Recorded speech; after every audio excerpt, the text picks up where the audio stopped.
Amen. Est-ce que quelqu'un vit? Nous allons ce matin sans plus tarder prendre notre Bible pour écouter la parole de Dieu.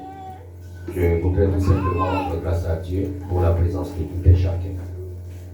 Car être dans la maison de l'Éternel, c'est une grâce et c'est un privilège. Que quelqu'un dise Amen. Amen. David avait dit, je suis content lorsqu'on me dit, allons dans la maison de l'Éternel. Alors tourne-toi et regarde juste le visage de ton voisin ou de ta voisine, si est-ce que réellement il est dans la joie. Tourne-toi et regarde son visage. Et puis demande-lui si est-ce qu'il est dans la joie. Demande-lui voir. Amen. Quand je dis Amen, j'entends que deux personnes qui répondent. Je dis Amen. Amen. Voilà, vous êtes maintenant revenus dans la salle. Alors, sans plus tarder, nous voulons bénir le nom de l'Éternel pour la louange et l'adoration de ce matin, car la Bible dit, il siège dans l'adoration de son peuple. Et ce matin, Dieu veut encore te parler. C'est pourquoi j'aimerais que tu me prêtes juste quelques minutes afin que nous puissions écouter la voix de l'Éternel. La Bible déclare que la parole est une lampe sur nos sentiers, une lumière. Bien aimé, comme on avait dit le jeudi passé, tant qu'on n'a pas la connaissance de la parole, on sera toujours un peuple perdu. Parce que la Bible dit, faute de connaissance, mon peuple perdu. Et nous abordons pendant ce jeûne de 31 jours où nous sommes au 4e jour aujourd'hui, que la gloire soit rendue à Dieu pour tous ceux qui ont pris ce temps jusqu'à cet instant. Pour ceux qui ont bravé cette étape et qui ont arrivé aujourd'hui à ce jour, nous ne sommes plus au 31 jours, mais nous sommes au 20 et quelques. Donc petit à petit, nous allons avancer avec le Seigneur. Amen. Et si tu es là et que tu sais que tu es sur le point de jeûner, de prier le Seigneur pour quelque chose, pour une décision personnelle, acclame le Seigneur pour toi. Nous avons le thème de ce mois, durant tout le parcours de jeûne, le double aspect de Dieu. Dans le double aspect de Dieu, nous avons sa miséricorde et nous avons également sa justice. Amen. Et aujourd'hui, nous allons parler un peu sur sa miséricorde. Dieu a plusieurs aspects. Mais nous prenons juste sa miséricorde parce que sa parole déclare que c'est sa miséricorde-là qu'il renouvelle chaque matin dans notre vie. Amen. C'est cette bonté-là que quand un chrétien se lève le matin et qu'il pose ses pieds au sol, doivent savoir que c'est par sa bonté et c'est par sa miséricorde qu'il est encore vivant. Alléluia. Sans plus tarder, lisons Tite chapitre 3, le verset 5.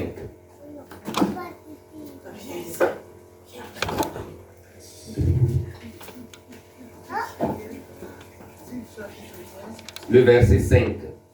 Si quelqu'un dans l'assemblée trouve, peut nous lire.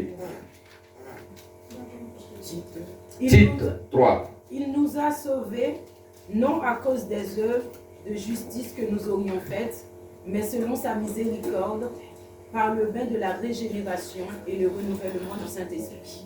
Amen. La Bible dit que Dieu nous a sauvés, pas à cause de notre bonne marche, pas à cause de notre beauté, pas à cause de notre conduite, mais Christ nous a régénérés à cause de sa miséricorde. C'est la miséricorde de l'Éternel qui fait en sorte que toi et moi, nous soyons vivants encore ce matin. Et quand nous comprenons la miséricorde de Dieu, la bonté de l'Éternel, nous pouvons, bien aimés, donner gloire quotidiennement. Pourquoi? Parce que lorsque tu vas comprendre que ce n'est ni ton intelligence, ni ta force, ce n'est ni ton salaire, ni ton contrat, ce n'est ni ta voiture, ni ta maison.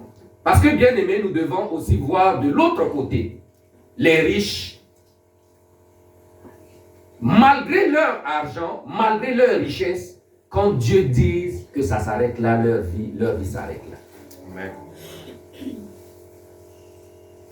Et quand nous voyons dans les hôpitaux, la plupart de ceux qui sont hospitalisés, c'est ceux qui ont beaucoup d'argent. Mais quand tu tournes et tu te vois, c'est là que tu te rends compte que ce n'est plus par la force, ni par l'argent que tu as, mais c'est par la grâce de Dieu que tu vis encore. Alléluia. La miséricorde de l'Éternel permet dans la vie d'une personne, un pécheur, la miséricorde de l'Éternel va s'installer que lorsque tout ne va pas dans ta vie. Parce que sans le péché, il n'y aura pas la miséricorde de Dieu. Amen. Sinon, sans le péché, le pardon va faire quoi? On pardonne lorsqu'il y a quelque chose, lorsqu'il y a une faute. Amen. Amen. Et la miséricorde de l'Éternel intervient dans ta vie tout simplement parce que ta situation réelle ne te pousse pas ou ne te permet pas d'acquérir ce dont cœur désire d'en avoir. Mais par la miséricorde de Dieu, tu peux en posséder. Tu peux en acquérir. Alléluia. Ce matin, je veux annoncer à une personne que c'est la miséricorde de l'Éternel qui va t'amener au-delà de tes limites. C'est la miséricorde de l'Éternel ce matin qui va t'amener à voir ce que tes yeux n'ont jamais vu. Parce que si ça dépend que de toi, ta force ne peut pas t'amener là où tu voudrais arriver. Amen. Parce que nous devons comprendre aussi que le monde dans lequel nous vivons, on n'est pas seul. Alléluia. On a le monde physique et on a le monde spirituel. On a le Dieu et on a également le Satan. Amen. Et dans ce monde physique, on se voit, on se parle, mais dans le monde spirituel, on ne sait pas ce qui se produit. Amen. C'est ainsi que on peut reconnaître que si je vis, ce n'est pas moi qui vis. Pourquoi? Parce que si ça dépendait qu'à moi, je serais déjà mort. Amen. Si ça dépendait qu'à moi, certes que je peux me retrouver en prison ou soit dans les hôpitaux, en train de crever. Mais la miséricorde de Dieu est là. Quand on regarde notre vie, on voit nos défauts, on voit le péché que nous on a fait. Et qu'on se juge nous-mêmes en disant qu'on ne peut pas, parce qu'on ne mérite pas. Mais quand Dieu nous voit, sa miséricorde descend sur nos frères. Amen. Parfois, on n'a pas envie de venir à l'église. Pourquoi? Tout simplement parce qu'on constate qu'on ne mérite pas d'être à l'église. On ne mérite pas de prendre la Sainte Seine. On ne mérite pas de donner nos offrandes, car Dieu va nous condamner. Si elle ne fait pas de bruit, vous pouvez la laisser. Laissez-la. Elle est dans la maison de son Dieu. Amen. Amen. Ne l'importunez pas. Soyez juste concentrés pour écouter ce que le Seigneur va nous dire ce matin. Alléluia. Jésus avait dit, laissez venir à moi les petits. Donc, que cela soit ainsi.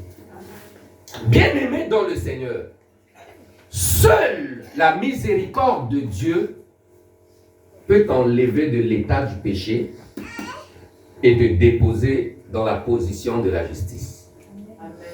Amen. Amen. Parce que si je pose la question à chacun, qu'est-ce que tu as fait hier? Tu vas reconnaître en toi que hier tu as péché.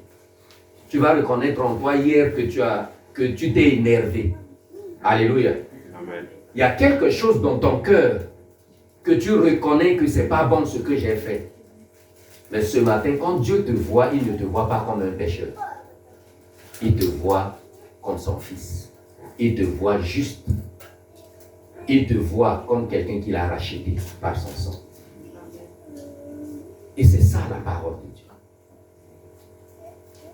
Beaucoup de chrétiens sont culpabilisés tout simplement parce que je ne suis qu'un pauvre pécheur. Et alors la mort de Jésus-Christ a fait quoi pour ta vie? Dans Somme 127, la Bible dit, vous vous levez tôt le matin et vous vous couchez tard. Vous vous battez, travaillez dur pour gagner le pain quotidien à la sueur de votre front. Mais à mes bien-aimés, je leur fais miséricorde.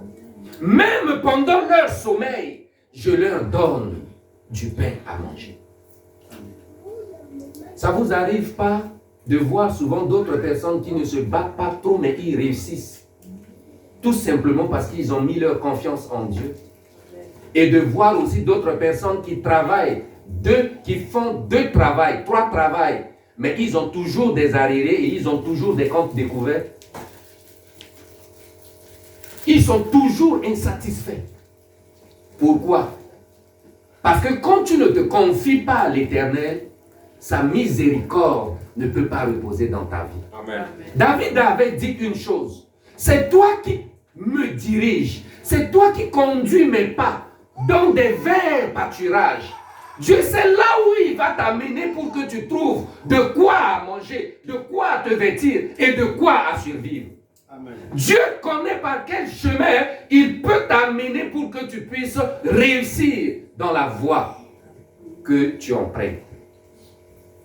Il dit encore, même si je marche dans la vallée de l'ombre de la mort, je ne crains aucun mal. Comment un chrétien peut dire, même si je suis dans le problème, mais je ne peux pas avoir peur, s'il n'est pas avec Dieu? Que nous atteignions la dimension de la foi comme David, de dire que même dans le tombeau, Jésus reste Seigneur. Même dans la tempête, Dieu reste Dieu. Quand toi tu penses que tu as trop de problèmes et que tu ne peux pas être à l'église parce que ton problème est tellement énorme, va à l'hôpital, va dans les prisons. Tu vas constater que, mais comme si ton problème, si on donne ça à quelqu'un, c'est la solution d'une personne. Alléluia. Pourquoi un chrétien doit s'inquiéter? La Bible dit, ne vous inquiétez de rien. Car votre Père céleste sait de quoi vous avez besoin.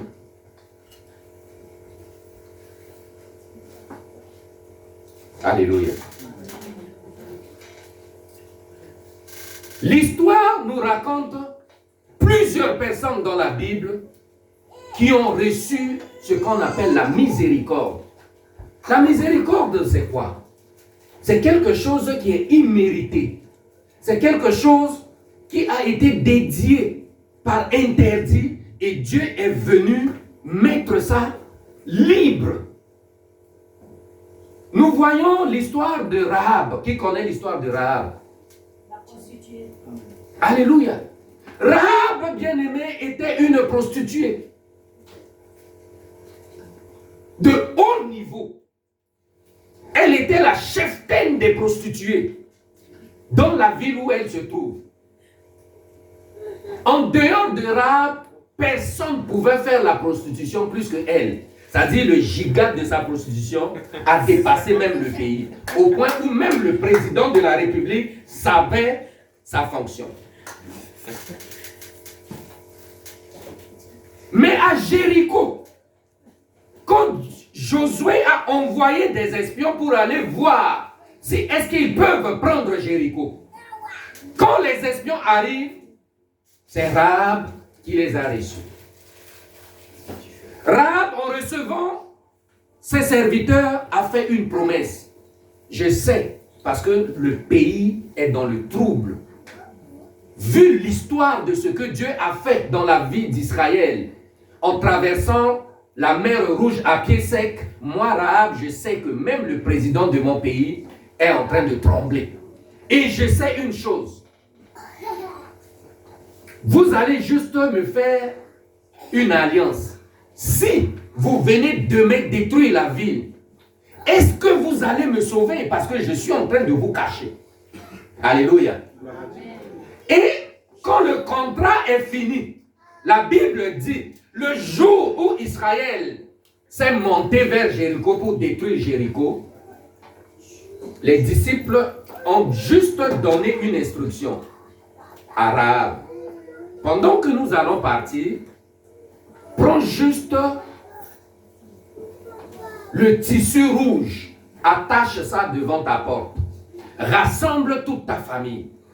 Si on les trouve dehors, on va les tuer et leur sang retombera sur toi. Mais si on les trouve dedans et qu'on les tue, leur sang retombera sur nous. Donc, tâche-toi de rassembler ta famille dans ta maison. Tout ce qui t'appartient. Voilà que Israël rentre en Jéricho, ils ont détruit la ville, tué tout le monde, mettre en interdiction toutes choses. Et ils ont récupéré Rahab. Ils l'ont sauvé, ils ont sauvé toute sa famille. Là n'est pas le problème. Le problème qui va peut-être te choquer parce que ça m'a choqué, c'est cette prostituée, dans sa descendance, a quitté de là jusqu'à la descendance de Jésus. Amen. C'est cette prostituée-là qui est la grande-mère de Jésus. Amen.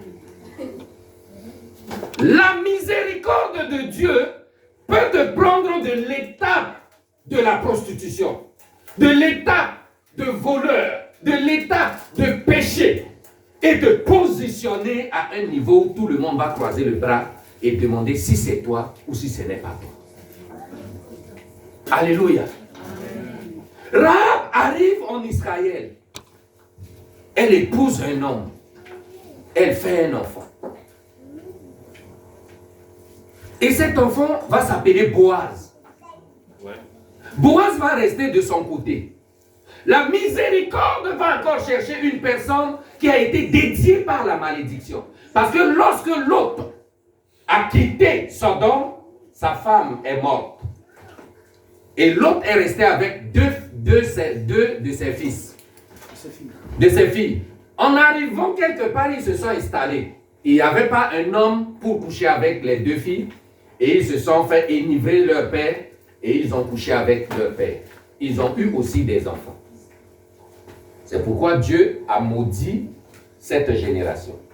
L'autre, l'aîné qui a fait l'enfant, l'enfant s'appelle Moab. Et c'est une descendance des Moabites. Ils sont de l'autre côté. La petite sœur a fait aussi un enfant qui s'appelle Ben-Ami, qui est aujourd'hui des Ammonites. Ils sont aussi de l'autre côté. C'est des nations maudites. Dieu a dédié par interdit d'épouser ce genre de personnes. Mais cette allée de Boaz va maintenant poursuivre encore cette génération. À un moment donné, lorsque Naomi quitte sa ville natale à cause de la famine, va se retrouver chez les Moabites. Et ses deux fils vont épouser les deux filles qui sont les filles des princes, les filles du roi, Orpa et Ruth. Lorsque les deux fils de ses mamans meurent, Naomi dit à Ruth et Orpa que mes deux enfants sont morts, vous pouvez rentrer. Rapidement, Orpa prit son sac, sa valise et elle est partie. Ruth va maintenant dire à Naomi, ne me presse pas à te quitter. Parce que la souffrance, l'amertume que tu ressens, je veux vivre ça avec toi. Là où tu iras, j'irai avec toi. Là où tu vivras, je vivrai avec toi. Là où tu mourras, et on t'enterrera, je serai avec toi. La dame a constaté que elle était sereine de marcher avec elle. Ruth est partie. Mais lorsque Ruth est partie, Boaz, qui est une allée d'une prostituée, va rencontrer maintenant Ruth. Et il va épouser Ruth. Alléluia. Cette descendance a amené de Ruth jusqu'à Salomon, de Salomon jusqu'à Ésaïe, de Ésaïe jusqu'à Joseph, de Joseph jusqu'à, il va épouser Marie. De Marie maintenant, l'ange est apparu pour dire que c'est de toi que sortira le Messie. Amen. J'explique toutes ces histoires pour faire comprendre à chacun de nous que la miséricorde de Dieu peut localiser n'importe quelle personne qui se prédispose pour servir le Seigneur. Amen. Donc tu ne m'as pas donné un bon amen. Amen. Je répète encore, la miséricorde de Dieu va te localiser afin que tu sois prédisposé pour la gloire à venir. Amen. Mais pour parvenir à la miséricorde de Dieu, il faudrait que tu sois sur le chemin de la miséricorde. Amen. Parce que imaginez que si Ruth n'avait pas accepté de rester avec sa belle-mère, est-ce qu'elle pourrait épouser Boaz? Non. Est-ce que Ruth pouvait être la grande-mère de Jésus? Non. Bien-aimés, ce que j'aimerais dire à l'Église, nous ne devons pas nous culpabiliser, mais ayons la foi, la capacité de croire que même malgré mon état, malgré ma situation, Dieu m'aime. Amen. Dis avec moi, Dieu m'aime. Dieu m'aime. Quand un chrétien comprend que Dieu l'aime, même quand il fait froid, il vient à l'église. Amen. Ah, vous ne dites pas Amen. Amen. Quand quelqu'un aime Dieu et qu'il sait que même le froid fait partie de la miséricorde de Dieu, il va venir à l'église. Amen. Quand quelqu'un sait que si je vis, ce n'est pas moi qui vis, mais c'est Christ qui vit en moi, amen, il va finir par servir le Seigneur. Amen. Ceux qui veulent lire le livre de l'histoire de Ruth peuvent noter Ruth chapitre 1 et vous pouvez lire. Nous on va passer, mais lisez ça à la maison. Alléluia.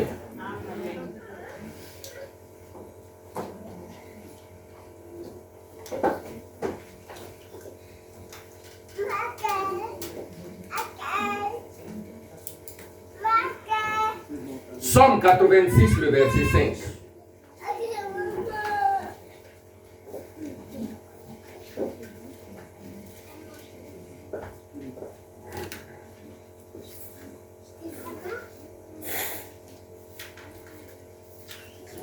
Quelqu'un lit? Car tu es bon, Seigneur, tu pardonnes, tu es plein d'amour pour tous ceux qui t'invoquent. Car tu es bon, Éternel, tu pardonnes. Alléluia. L'Éternel pardonne à tous ceux qui l'invoquent. L'Éternel fait miséricorde à tous ceux qui tournent leur regard vers lui. C'est pas parce qu'il y a la miséricorde de Dieu que nous pensons que Dieu va même ramasser ceux qui ne veulent pas venir à lui pour lui faire miséricorde. Lisons bien l'histoire. Rahab a reçu la miséricorde de Dieu parce qu'elle a fait quelque chose pour Dieu. Est-ce que vous comprenez? Si Rahab livrait les deux espions envoyés par Josué, est-ce que Rahab allait être sauvée? Non. Cela veut dire quoi? En tant qu'enfant de Dieu, en tant que chrétien, nous devons préserver l'intérêt de Dieu. Nous devons protéger l'œuvre de Dieu. Et vous allez dire, comment on va protéger l'œuvre de Dieu? Je vais juste donner un exemple ou deux. Quand on décide de ne pas servir le Seigneur, on n'est pas en train de protéger ou bien préserver l'œuvre de Dieu. Amen. Amen. Amen. Ah, donc vous avez compris. Quand tu refuses de venir à l'église, c'est dans l'intérêt de qui? De Dieu? Non. Parce que même dans l'Ancien Testament, la Bible dit, quand tu retranches, vous voyez, on ne parle pas de gaz, parce que c'est facile, on allume seulement et puis gaz prend feu. Mais prenons ceux où la plupart c'est des manouches, quand je suis en déplacement, je vois, c'est les manouches qui préparent avec les fagots. Amen. Ou bien chez nous, en Afrique, on prépare avec les fagots, les bois là. Mais imaginez à un instant, chacun amène un fagot ou un bois et on allume. Et à un moment donné, tu décides, tu retires ton bois. L'autre arrive, il retire son bois. L'autre arrive, il retire son bois. Pendant que la nourriture n'est pas encore cuite. Si 10 personnes, 8 retirent son bois, est-ce que la nourriture va cuire? Non. Et c'est ça l'œuvre de Dieu. Quand on est des chrétiens, on doit s'unir pour voir la miséricorde de Dieu dans notre vie. Amen. La miséricorde de Dieu peut que manifester lorsque tu te lèves pour faire la volonté de Dieu. Amen. C'est dans cette marche que Dieu va te localiser, quels qu'en soient les problèmes ou les difficultés que tu vas rencontrer sur ce chemin. Amen. Alléluia. Amen. Deuxième chose, lorsqu'on ne veut pas que la miséricorde repose sur nous, c'est de refuser d'être au service de Dieu. Beaucoup de personnes ont des talents. Beaucoup de personnes ont des dons. Mais quand tu ne te lèves pas pour servir le Seigneur, tu n'es pas comme Rahab. Tu n'es pas comme Ruth qui a dit, là où tu vivras, je vivrai. Bien-aimé, c'est avec une fermeté, c'est avec une conviction qu'on peut dire à Dieu, Seigneur, même dans le tombeau, tu resteras un Dieu pour moi. Même dans la maladie, quand tu appelles quelqu'un, je suis malade. Pasteur, je ne peux pas venir parce que je suis malade. Amen. Mais quand ça chauffe, tu vas aller à l'hôpital. Vrai ou faux? Pasteur, je ne peux pas venir parce qu'il y a quelqu'un qui est souffrant à la maison. Ça, ce n'est pas la foi d'hier qu'on voyait. On voyait hier, dans les années avant 2000 ans, même le père est malade, l'enfant ou sa femme laisse cette personne sur le lit de malade. Elle va aller à l'église, aller dans la présence de Dieu, implorer Dieu pour que la guérison soit manifeste dans la vie de cette personne. Amen. Amen. Avant, quand quelqu'un est malade, la première personne à appeler, à tourner le regard, c'est d'abord Dieu. C'est d'abord la prière. Mais de nos jours, tout est devenu tactile. On ne peut plus tourner notre regard vers Dieu. On veut d'abord se battre et quand ça nous dépasse, et on dit à Dieu, Seigneur, tu peux maintenant continuer le reste. Et parfois, dans Somme 2, la Bible dit, quand nous on fait nos bêtises, là, Dieu dans les cieux croise les bras et puis il regarde sur la terre et puis il rit. Vous n'avez pas encore lu ce passage? Lisez Somme chapitre 2. Vous allez voir la partie où Dieu reste au ciel et puis il rit pour ceux qui murmurent sur la terre. Amen. Bien-aimés, c'est très important que nous comprenions que la vie est tellement si simple que nous la prenons aussi simple. Et la vie va être compliquée si nous, on veut compliquer la vie. Il est bien vrai que dans ce monde, nous avons deux types de personnes. Il y a ceux qui croient et ceux qui ne croient pas. Amen. Amen. Et ce n'est pas évident de vivre avec quelqu'un qui ne croit pas. Parce qu'il va te ramener derrière. Il va t'empêcher à voir la miséricorde de Dieu dans ta vie. Il va t'empêcher à rentrer dans la justice de Dieu. Il va toujours te montrer que tu peux tout obtenir par ta propre force. Il va toujours te montrer qu'il n'y a rien que Dieu peut faire sans que toi tu le fasses. Alors que quand tu dors, tu peux me dire par quel moyen tu fais pour te mettre debout. Tu connais quel système qui fait que tu te réveilles le matin? Si ce n'est pas Dieu qui te permet de se réveiller le matin. Car tu ne dépasses pas ceux qui dorment et qui meurent. Alléluia. Donc être reconnaissant vis-à-vis de Dieu permet à chacun de nous de recevoir sa miséricorde. Et je bénis le Seigneur parce que quand toi-même tu décides d'être dans la présence de Dieu, c'est ainsi que la miséricorde de Dieu va te le faire. Amen. Alléluia.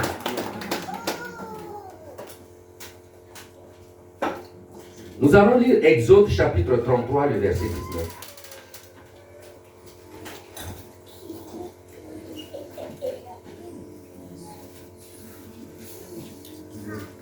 Oui, le verset 19.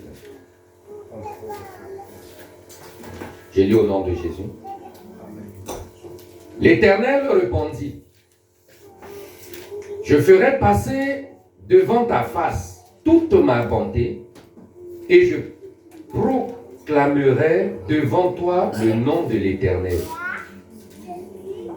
Je fais grâce à qui je fais grâce et j'ai compassion de qui j'ai compassion. Amen. Vous voyez? Dieu dit à Moïse, est-ce que c'est Moïse, c'est Dieu qui est parti attacher Moïse pour dire que viens, je vais te montrer ma miséricorde? Hein?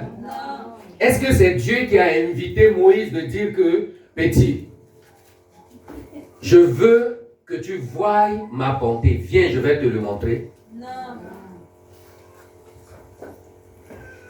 La volonté de servir Dieu doit venir d'abord de nous. Amen. Moïse dit, Seigneur, j'ai juste entendu parler de ta bonté. Mais moi, Moïse, je veux voir ta gloire. Seigneur, je veux voir ta gloire. Et tellement qu'il insistait dans sa marche, Dieu va lui faire miséricorde. Pourquoi Dieu va permettre à Moïse de le voir? Parce que nous nous souvenons que lorsque Dieu voulait utiliser Moïse, Moïse avait discuté avec Dieu. Amen. Amen. Il y avait un contrat qui s'est fait. Moïse ne voulait pas, mais Dieu lui dit, tu peux. Ok Seigneur, si tu le dis, je vais me lever. Et c'est comme ça que Moïse s'est levé pour aller en mission que Dieu lui a recommandée. Beaucoup de chrétiens ici ont des missions que Dieu leur a recommandées. Amen. Beaucoup des enfants de Dieu ici. Parce que si tu es là, ça veut dire que tu es enfant de Dieu, non? Amen. Bon, même si tu ne l'es pas encore, mais pendant que tu as accepté d'être là, c'est que Dieu t'a déjà choisi. Amen. Mais pendant que tu es choisi, tu as intérêt à comprendre que Dieu m'a confié une mission. Et cette mission consiste à l'obéissance à sa voix. Parce que Dieu ne descendra de nos jours sur la terre pour te parler. Mais Dieu peut te parler au travers de son enseignement. Amen. Au travers des hommes de Dieu. Au travers de la parole de Dieu. Et par la grâce, Dieu peut te parler même dans les songes. Amen. J'ai vu une vidéo hier. Plus de 4000 musulmans sont en train de donner leur vie à Dieu et être baptisés. Amen. J'ai dit, waouh, 4000.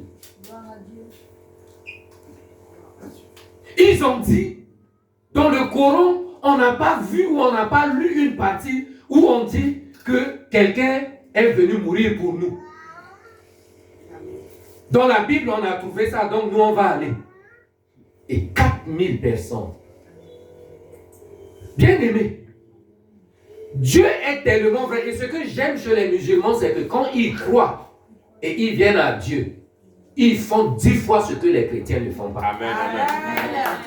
Parce que leur culture les a déjà formatés. Et quand ils arrivent et ils rencontrent le véritable Dieu, ils vont mettre en pratique la parole de Dieu instantanément. Amen. Il y a un miracle qui produit toujours. Amen. Vous allez voir les Mamadou Karambiri au Burkina. Ce n'est pas lui qui fait des exploits là-bas. Vous voyez Sanogo en Côte d'Ivoire. Ce n'est pas lui qui fait des exploits. On peut que citer que ça. Tous ceux qui sont musulmans et qui ont donné leur vie à Dieu finissent toujours par voir la miséricorde de Dieu. Amen. Maintenant, la question, c'est que, et nous alors, pourquoi il est si difficile pour nous de voir la miséricorde de Dieu? Pose la question à ton voisin, pourquoi? Alléluia. Amen, amen. Amen. Acclamons le Seigneur pour notre soeur. C'est des amens comme ça que tu comprends que le Seigneur est en train de parler. Amen. Les chrétiens, Diacre, viens. Tourne-toi. Les chrétiens, pour qu'ils servent Dieu. Bon, je vais te pousser, mais tu ne vas pas bouger. Recule toujours. Tu pousses un chrétien. Et, par beaucoup de chance, il avance un pas. Le mois prochain, il ne vient pas. Amen. Même quand tu lis la Bible ici et puis tu dis, bien-aimé, lisant la parole de Dieu parce que c'est ça qui nous guérit. Quand tu rentres chez lui, c'est quand peut-être il sait que tu vas venir qu'il va nettoyer sa Bible.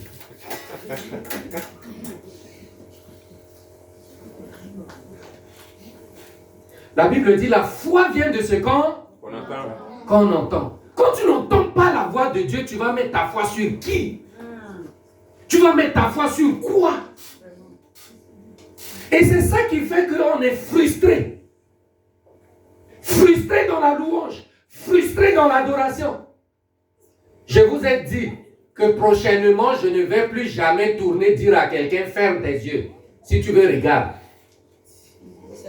Chacun est venu chercher son salut. Je ne peux pas être le gardien de tout le monde. Moi-même, le pasteur, je suis venu chercher mon salut. J'ai appelé une personne, je lui ai dit, ma soeur, je ne force plus quelqu'un à venir à l'église. Car j'ai compris une chose. Le salut est personnel. Si tu veux, la maison de l'Éternel est là. Ici, là. Ce n'est pas ma maison, ni la maison de l'évangéliste. C'est la maison de nous tous. Amen. Alléluia. Amen. Viens chercher ton salut. Et nous comprenons que c'est seuls les chrétiens qui veulent montrer à Dieu que c'est eux qui vont lui donner leur emploi du temps. Amen. Bon Seigneur, voici mon emploi du temps. Tu respectes par rapport à ce que, bien aimé, tu n'es pas plus occupé que Daniel à Babylone. La Bible dit que Daniel était, non, même si elle casse, sa maman est là. Alléluia. Le téléphone là même, je veux, ouais, X Pro là c'est quoi? iPhone. Donc, pardon, si l'enfant là avance encore, laissez-la casser. Alléluia. Bien-aimé, Dieu est tellement bon que il est en train de t'encourager. Parce que moi-même, ça ne me plaît pas de rentrer à l'église à 10h30. Parce que de 9h à 10h30, 1h30, je suis en train de prendre les gens pour ramener à l'église. Mais que ces gens-là aussi comprennent que l'église est à 10h. Et qu'on doit se réveiller à 8h, 7h même.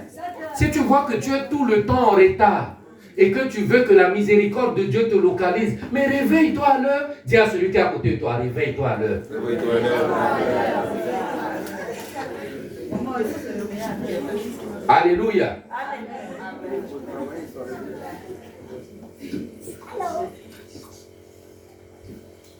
Dieu va faire descendre sa miséricorde que lorsqu'il voit en toi une attitude. On a dit ici, pendant ce jeûne de 31 jours, qu'on refuse de finir le jeûne de 31 jours en étant les mêmes personnes. Après 31 jours, en janvier, que quelque chose change en nous. Qu'une décision radicale soit prise.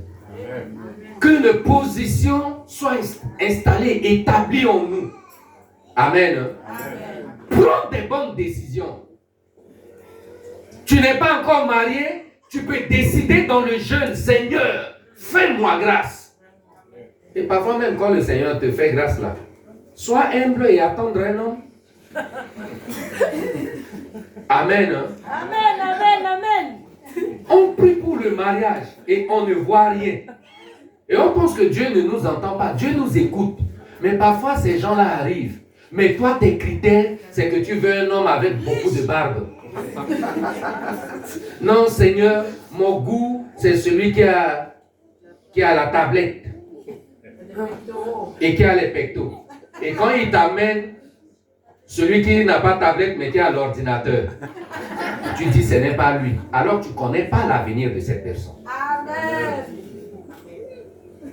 Alléluia. Amen, amen, amen. Quand on prie, on s'abandonne entre les mains de Dieu et on attend sa miséricorde. Alléluia. Amen. Tu vas reconnaître la miséricorde de Dieu dans ta vie lorsque tu tournes par derrière et puis tu regardes ton passé. Quand tu vois ton passé et que tu comprends que ce n'est pas Dieu qui a fait que tu sois là, c'est là que tu comprends que voilà la miséricorde de Dieu. Amen. Amen. Je ne sais pas si tout le monde peut penser comme je suis en train de penser. Parce que à chaque fois, quand je me vois, et puis je me ramène dans le passé, et quand je vois mes amis qui sont encore dans la pauvreté, et qui souffrent encore, et qui prient maintenant pour que le Seigneur les aide, et quand je vois ma vie, je vois ma position, j'ai compris que, Seigneur, sans ta miséricorde, je ne peux rien devenir. Amen. Parce que, bien aimé, j'ai laissé pas mal de mes collègues qui ont des diplômes, master, d'autres ont doctorat, mais je n'ai pas de diplôme. Alléluia. Je n'ai pas de diplôme, mais je suis ce que je suis aujourd'hui, pas par ma force, mais parce que quelque part, la miséricorde de l'Éternel m'a localisé. Amen. Quand je voyage en avion, parce que c'était ma prière dans mon enfance, quand je regardais l'avion comme ça, je dis, hé Seigneur, qu'est-ce qui se trouve dedans? C'est quelle espèce de gens qui marchent, qui voyagent toujours en avion, et que moi je suis au quartier. Mais aujourd'hui, quand je voyage dans l'avion, je ne vois pas ma force. Je ne vois pas le nombre d'argent que j'ai payé le billet, mais je vois l'image de la miséricorde de Dieu. Amen. Mes derniers voyages, quand je suis en première classe, et à chaque fois on vient me demander, vous voulez prendre du vin? Je dis non monsieur, non madame. Je peux m'allonger, je peux prendre le téléphone, j'appelle l'hôtesse, elle arrive en 2 secondes. Je dis, hein? Dieu, donc tu peux nous amener jusqu'à ce niveau. Or, à chaque fois quand je monte dans l'avion, on dépasse des gens qui sont en première classe. Et puis on était tellement jaloux, énervés, aigris, de dire que vous êtes en première classe, nous tous on va arriver au même moment. Amen. Il est vrai, on va arriver au même moment, mais le traitement qui sont dedans là, il n'y a pas 102. Alléluia. Laissez-la, c'est une évangéliste. Amen. Amen. Bien-aimé, si tu veux reconnaître la miséricorde de Dieu, regarde ta vie. Parce que ta position, d'autres personnes cherchent à en avoir. Or, cependant, ta position ne te suffit pas et tu es en train de te plaindre. Tu es en train de te dire, je vais me suicider. Tu es en train de dire, ça me casse les couilles. Et pourtant, tes couilles ne sont jamais cassées. Excusez-moi le terme. Amen. Et tu peux que trouver ça chez les chrétiens. Amen. Amen. Amen. Tu peux que trouver ça chez les chrétiens. Ça me saoule. Or, tu ne bois pas la bière. Mais qu'est-ce qui te saoule? Alléluia. Demande à celui qui est à côté de toi, tu es saoulé par rapport à quoi?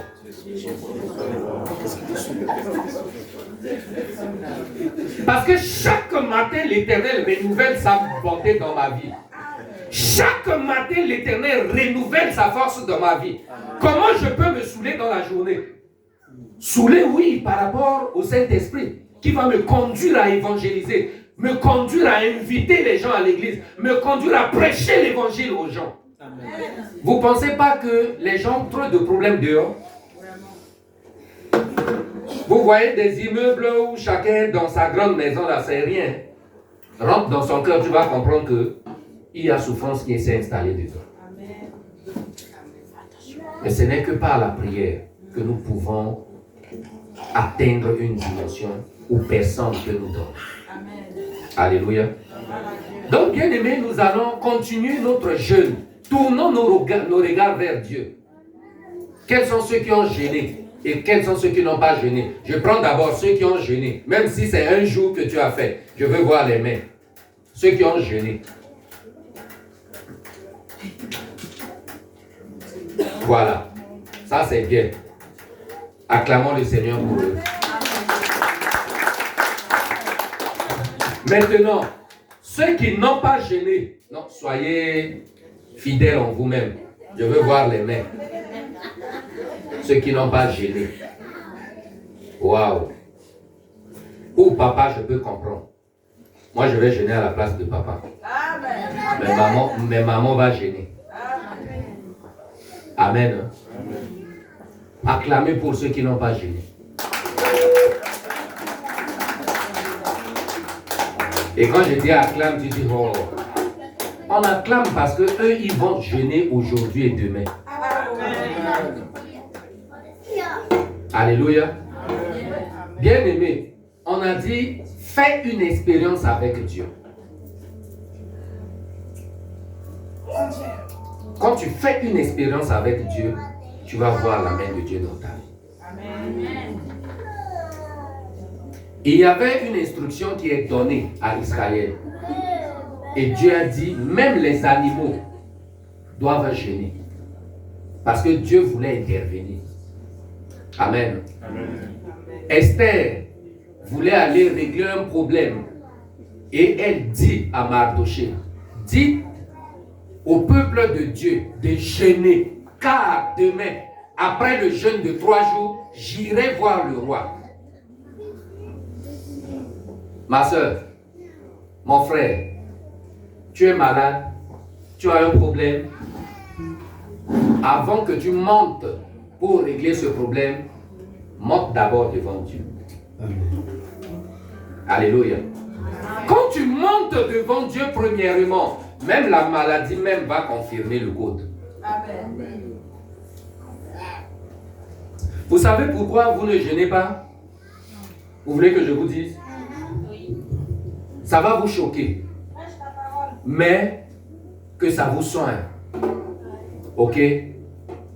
Amen. Amen. Le diable a un code. Dieu a un code.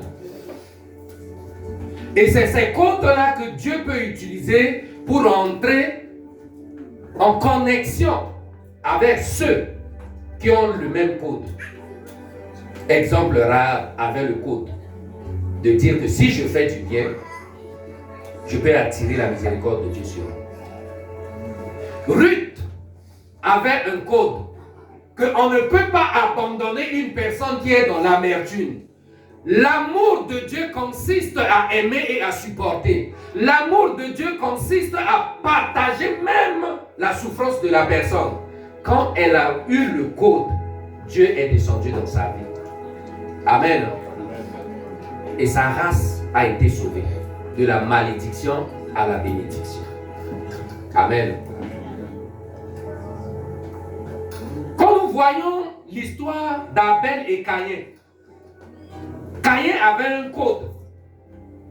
Et Dieu voit le code, Dieu dit à Caïn, petit, attention, le code que tu as dans ton cœur, si tu n'abandonnes pas et que tu ne te repentes pas, ce code va rentrer en action. Le code là, c'est quoi? C'est avoir le mal ou bien la haine de tuer son frère. Le code, c'est quoi? C'est refuser, par exemple, de servir Dieu. Ce code-là, c'est satanique et diabolique. Et quand tu as ce code dans ton cœur, du coup, la seule personne qui détecte ce code, c'est le diable. Parce que ce n'est pas le code de Dieu. Amen. Amen. Quand tu refuses de jeûner, tu actives le code satanique. Et il va venir introniser sa carte dans ta tête. Tu ne pourras pas jeûner parce qu'il veut des compagnies. Vous savez très bien que Satan, c'est un esprit. Et le corps, notre corps est le temple. Un esprit cherche un temple pour y habiter. Et seul esprit qui peut venir dans notre vie, soit on invite l'esprit de Dieu, il nous habite, soit on invite l'esprit satanique et le diable apparaît dans notre vie. Amen. Amen. Amen. Amen. Donc, même si tu ne veux pas gêner, mais l'effet que tu as eu à cœur de dire Seigneur, je veux expérimenter. Demain, lundi, je veux au moins faire un jour pour voir si je peux arriver. Une fois que tu aies juste cette pensée, la miséricorde de Dieu va te saisir. Amen. Va te donner une capacité où tu vas gêner, même oublier de manger jusqu'au soir. Bien aimé, dis Amen. Amen. Alléluia. Amen. Vous voyez, c'est comme on a dit, Dieu est tellement simple. J'ai dit à une groupe de personnes, on pense que le diable n'opère pas en France. Aïe. Mais c'est dans quel pays où il y a plus de désordre? Quand tu prends l'Afrique et tu prends l'Europe, c'est quel pays? L'Europe. C'est l'Europe. C'est quel pays où les couples peuvent se séparer un des 4 matins juste à cause de dire que ferme la porte et puis la personne refuse, la séparation arrive? C'est l'Europe. C'est quel pays où c'est l'enfant qui a le droit et l'enfant peut dire à sa mère ou à son père de se taire parce qu'il n'a pas de mots? Vous pensez que toutes les lois qui sont votées en Europe, c'est fait exprès? Parce que ceux qui ont à la tête, ceux qui sont à la tête, sont dotés d'une capacité satanique et diabolique. Et ils voient le futur. Avant que l'école commence, c'était l'année passée, non? On disait qu'on va enseigner aux enfants de partir de 5 ans, 6 ans, 7 ans, comment connaître leur sexe et puis comment faire l'amour, non? Vous pensez que tout ça là, c'est pour aller où? C'est pour atteindre quelle dimension? Jusqu'à aller faire trois toilettes. Un pour les garçons, un pour les filles, et puis un pour ceux qui ne connaissent pas leur sexe. Et dans tout ça, on est là en tant que chrétien, on croise les bras. On est là en tant que chrétien, on fait le petit malin. On est là en tant que chrétien, on joue le jeu. Tu es de quel côté?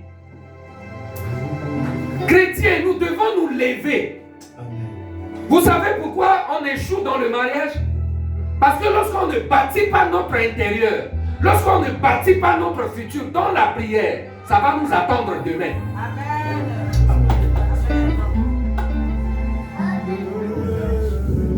mariés sont en danger. Parce qu'eux-mêmes, ils ne savent pas quand est-ce qu'ils vont se séparer. Alors qu'en Afrique, on se marie là, c'est à la morgue qu'on peut se séparer. C'est qu'on va enterrer l'autre qu'on va se séparer. Amen. Mais c'est ici que tu vas entendre le slogan que le mariage n'est pas forcé. Si tu vois que ça ne va pas là, on se libère. On ne se libère pas.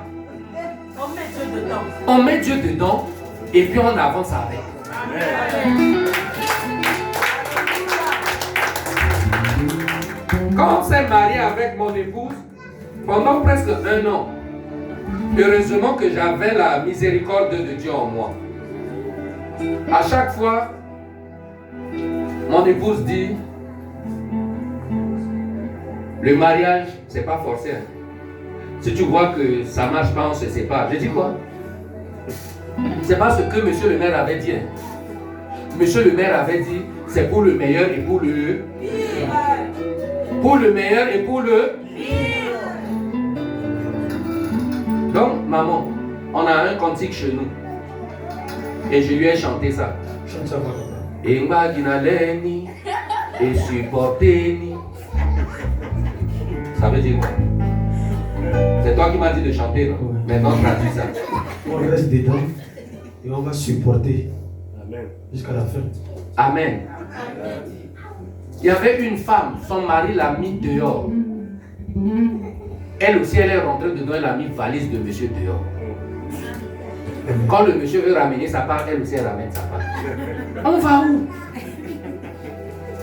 On se marie pour la vie. Mais la loi dans laquelle on se trouve dit, quand tu vois que ça ne marche pas, tu te sépares. Même les chrétiens vont maintenant même enlever grossesse parce que c'est légal. Bien aimé, comment vous voulez que la miséricorde de Dieu vous localise? Comment vous voulez? Vous tuez quelqu'un et puis vous dites que le Seigneur n'existe pas. Mais au contraire, c'est toi qui n'existe pas. Amen. Donc, revenez à Dieu. Dis à celui qui est à côté de toi, reviens à Dieu. Dis-lui ça bien, reviens à Dieu.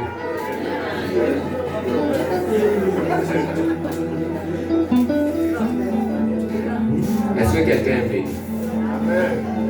Est-ce que quelqu'un a compris quelque chose? Amen. Amen. On va se tenir debout, on va. Si tu es béni, acclame le Seigneur.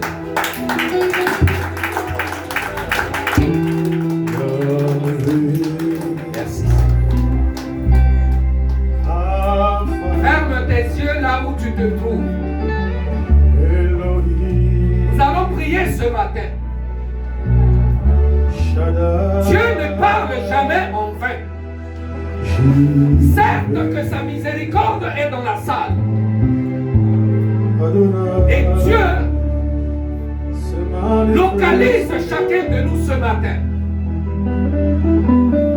Et il veut faire miséricorde à chacun de nous. Tu vas chanter ce cantique avant qu'on prie. Il est fidèle.